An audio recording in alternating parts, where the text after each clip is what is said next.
Hello, everyone, and welcome to Suffolk's Champions, the podcast where royal headlines meet context, culture, and a little bit of common sense. If you're new here, welcome. If you're a returning listener, thank you for being part of this growing community. Today, we're talking about a royal fashion moment that turned out to be much more than it first appeared. A moment that sparked corrections, clarifications, and yes, some raised eyebrows. Because it turns out the Princess of Wales didn't just wear a coat in Scotland this week, she designed it. Let's get into it. Let's start with a rare but important thing in commentary, a correction.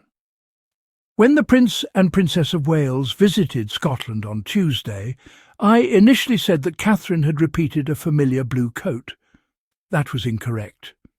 To be fair, Kate owns approximately 1 million blue coats, and this one had a very familiar vibe. So the assumption wasn't wild. But as it turns out, this wasn't a repeat at all. It was brand new, bespoke, and designed by Catherine herself. And once that detail came out, the entire story shifted.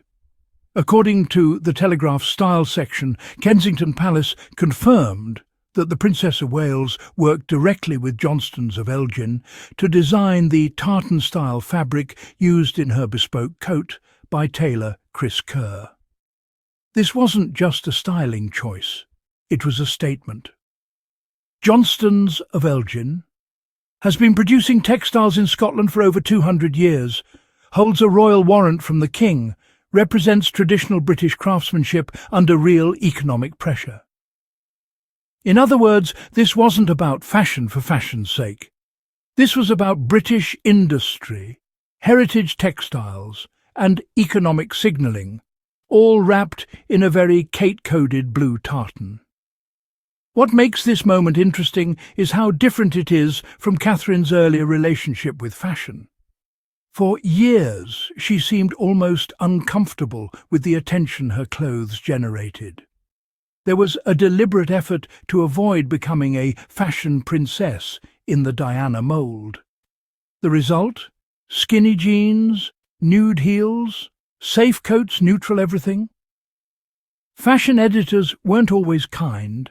Some privately labelled her style as boring, despite the fact that economists estimated the so-called Kate effect could inject up to $1 billion into the UK fashion industry annually.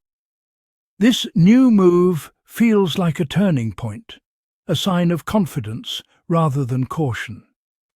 What really elevates this story is where the coat appeared. Catherine wore the co-designed coat while visiting Radical Weavers, a Stirling-based charity and studio dedicated to tartan weaving and textile education. That matters. The fashion wasn't the headline, it was the supporting evidence. To underline the Made in Britain message, the fabric was woven in Scotland. The coat was tailored by Soho craftsman Chris Kerr. Catherine paired it with a kilt from Johnstone's collaboration with Le Kilt, a younger Scottish label blending tradition with modern edge. It was fashion working with the engagement, not against it. Here's where the narrative gets a little dramatic. Some outlets are pushing the idea that Catherine is doing all of this without a stylist, following the sudden departure of longtime aide Natasha Archer last year. Now, do we honestly believe Kate is getting zero help? Probably not. While it's true there's been no announcement of a new high-profile stylist, Kensington Palace is famously overstaffed. It's far more likely that a senior aide or PA coordinates logistics, designers and brands handle fittings. Catherine signs off on final decisions. That's not no help. That's just a different structure. Let's add some perspective.